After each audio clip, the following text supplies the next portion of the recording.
to my dying father as his body was ravaged by the cancer that killed him.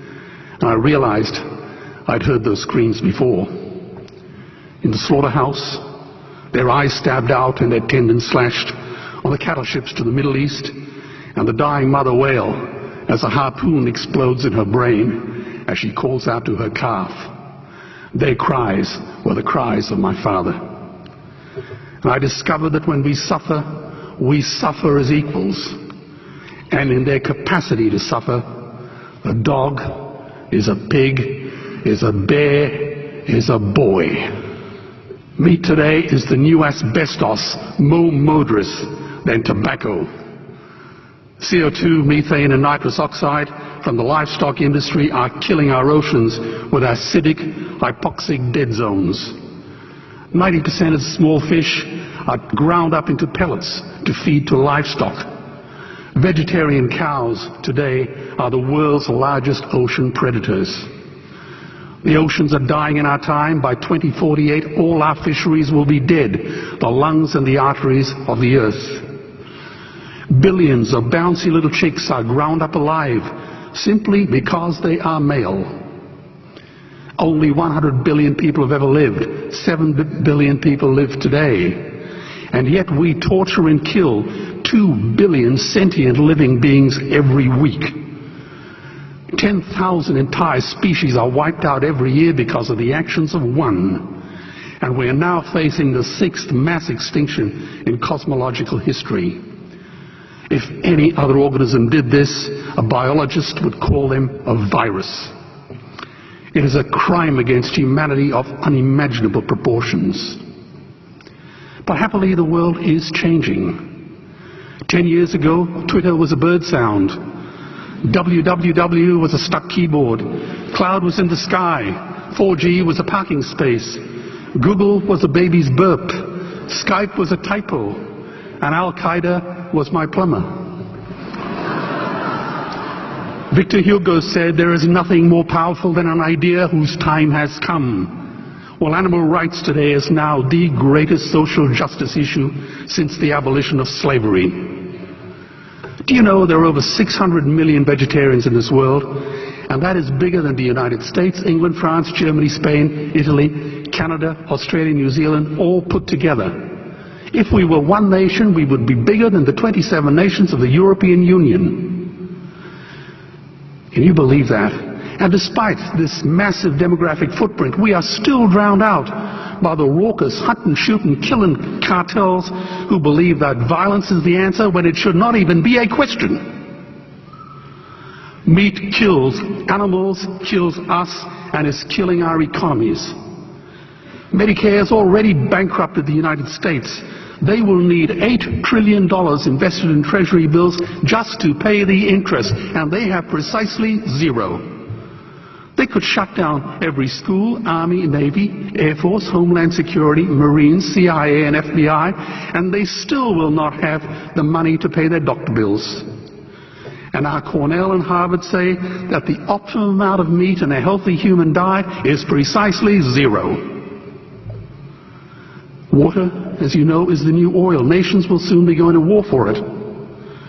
Underground aquifers that took millions of years to fill are now running dry. It takes 50,000 liters of precious drinking water to make 1 kilo of beef. Today, 1 billion people are hungry. 20 million people will die from malnutrition. Cutting meat by only 10% will feed 100 million people, and eliminating meat will end starvation forever.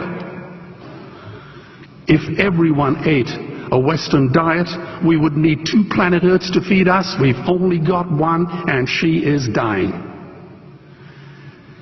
Greenhouse gas emissions from livestock is 50% greater than transport, as Peter said.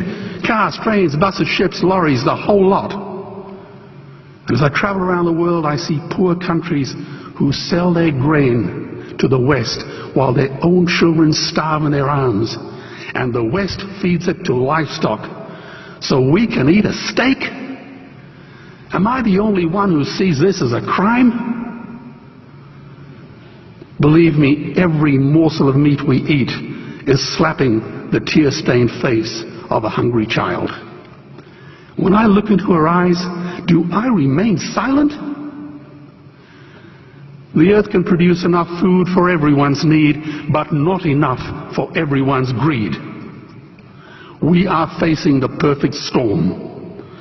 If any nation had developed weapons that could wreak such havoc on the planet, we would launch a preemptive military strike and bomb it back into the Bronze Age. But it's not a rogue state, it's an industry. The good news is we don't have to bomb it. We can just stop buying it. Sir George Bush was wrong. The axis of evil does not run through Iraq, Iran, or North Korea. It runs through our dining tables. Weapons of mass destruction are our knives and forks. Our proposition is the Swiss Army knife of the future. It solves our environmental, water, human health problems and ends cruelty forever. The Stone Age didn't end because we ran out of stones. This cruel, disgusting industry will end because we run out of excuses. Meat is like the 1 and 2 cent coins. It costs more to make than it's worth. And I come from the bush. Farmers are the ones with the most to gain. Farming won't end, it would boom. Only the product line will change. Farmers would make so much money they won't even bother counting it, and I'd be the first to applaud them. Governments would love us.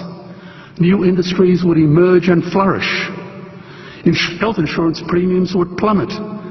Hospital waiting lists would disappear. Hell, we'd be so healthy, we'd have to shoot someone just to start a cemetery. So tonight I have 2 challenges for the opposition. 2 challenges. Meat causes a wide range of cancers and heart disease. Would they name one disease caused by a vegetarian diet? And 2, I'm funding the Earthlings trilogy.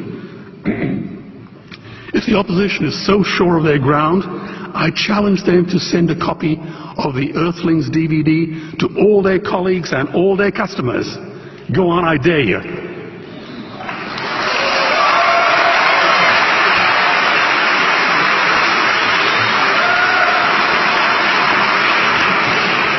Animals are not just other species, they are other nations, and we murder them at our peril. The peace map is drawn on a menu. Peace is not just the absence of war, it is the presence of justice.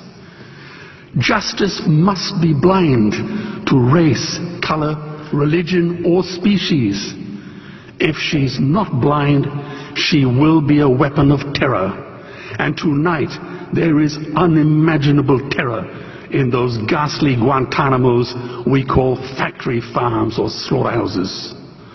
Believe me, if slaughterhouses had glass walls, we wouldn't be having this debate tonight. You see, I believe another world is possible.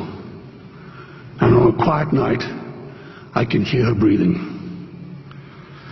Let's get animals off the menu and out of these torture chambers. Please vote tonight for those who have no voice. Thank you.